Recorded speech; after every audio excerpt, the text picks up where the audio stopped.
Well, good morning. It's a great pleasure to be back here in Dushanbe. سلام علیکم. بسیار باعث شرفمندی و خرسندی من است که بار دیگر در دوشنبه قرار دارم. I just had a very wide-ranging and productive meeting with the President. بسیار یک ملاقات پرمحتوا و فراگیر با محترم جناب پرزیدنت انجام دادم. I briefed him on the excellent discussions that I had yesterday with Foreign Minister Zarifi as part of our annual bilateral consultations. در رفت ملاقات من و محترم جناب پرزیدنت معلومات را باید و آن مذاکرات و گفت‌وشنیدهای بسیار پرمحتوایی که ما دیروز با وزیر کارهای خارجی در پرتو مشورت‌های سیاسی دو جانبه دیروزی که داشتیم معلومات دادم. I thanked the President for all of the help that Tajikistan is providing to stabilize Afghanistan. من به محترم جناب پرزیدنت برای همه سعی و تلاش‌های جمهوری تاجیکستان در کار استقرار صلح و ثبات در افغانستان اظهار سپاس نمودم. We discussed ways that the United States and Tajikistan can strengthen border security and counter-narcotics efforts. ما اینچنین راه و وسیله‌های همکاری منبعث تاجیکستان و آمریکا را در کار تحکیم امنیت سرحدات و مبارزه علیه گردش غیرقانونی مواد مخدر مورد محاکمه قرار دادیم. I briefed the President on a very useful meeting that I had this morning with the American Chamber of Commerce here in Dushanbe.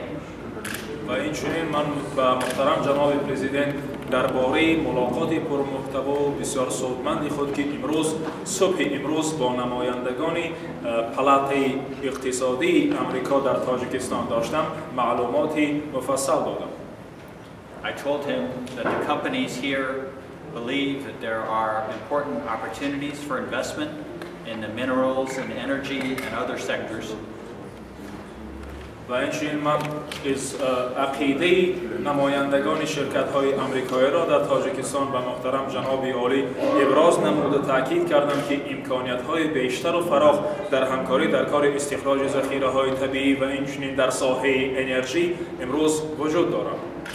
But there also remain impediments to investments such as the burdensome tax code.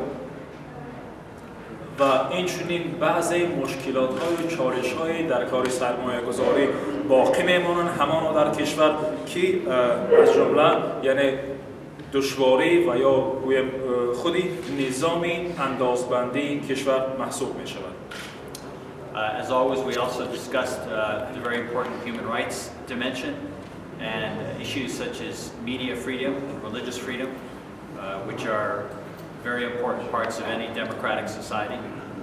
و اینچنین ما موضوعهای مربوط به حقوق انسان، آزادی سخن و واسطه‌های اخبار عامه، اینچنین آزادی دین و اعتقاد را مورد بررسی جانب‌ها قرار دادیم که در واقع این موضوعهای کلیدی اساسی هر یک جامعه دموکراتیک به حساب می‌رود.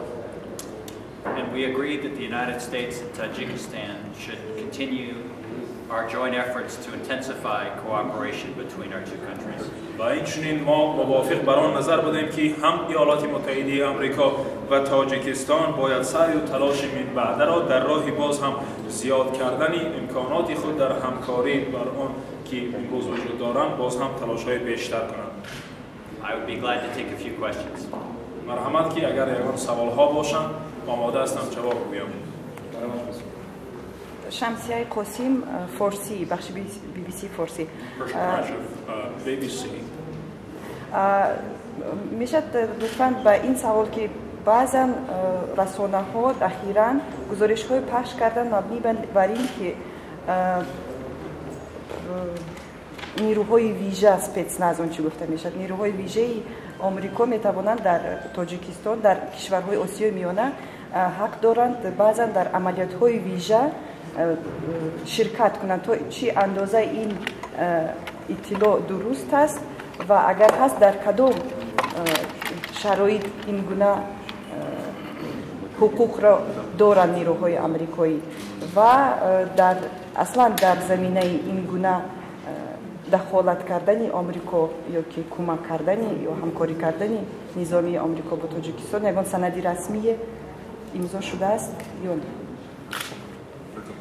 Mr. Blake, we learned from some medias that allegedly SWAT, Special Weapons and Tactics of United States forces, they are starting their participation or involvement in some special operations within the countries of Central Asia. Not starting, they have right to take part in some of the special operations in Central Asia. They already started? No. They have right to do it. And if yes, in what way they are seeing their participation? And in that line, does the United States of America with Tajikistan agree or sign an agreement in that one? I have no information on any kind of special operations forces that are operating in Central Asia. Can I come again with the question? Maybe I didn't specify it. Sure. Some media have reported and they have said that United States special forces have right to participate in some special operations, military operations in the countries of Central Asia. If it is true, and if it is true, then in what conditions can United States take such an involvement? And if there was any agreement on that kind of cooperation between Tajikistan? All I can say is that this was not a subject of discussion today with President Rahmon, and I'm not aware of any such plans, which as those you're describing. من گفتم میتونم که چنین موضوع در هنگام ملاقات ما صحبت ما با محترم پرزیدنت معامله رحمان مورد محاکمه قرار نگرفته بود و درباره چنین عملیات‌های ویژه و یا مخصوص و مشارکت این گونه گروه‌ها معلومات ندارم. I'll be having a press conference later, so I'll take one more question now. یک سوال دیگر شما میتونید برای من دهید بعد نشست مطبوعاتی دارم که میتونید اشتراک کنید. چنانکه معلوم است از همکاری در دستگاه‌های نظامی و سیاسی هر دو جانب قناعتمندی زیاد ظاهر می‌کنند. نکته که آینده برنامه‌های همکاری اقتصادی و سرمایه‌گذاری آمریکا So as we see, both parties are pleased and satisfied with the military political cooperation of two countries. And please, would you be kind to tell us and prospect the opportunities of economic and investment cooperation of Tajik-United States interactions? Well, as I said, I had a good meeting this morning with the American Chamber of Commerce here that's been operating for 2 years. It has very active membership, and they told me that there are quite good opportunities in the mineral sector, in the energy sector, perhaps in other sectors as well. But there are also some obstacles to investment. So we agreed that we should try to work together and work with the Tajik government to reduce those obstacles and improve the investment climate here.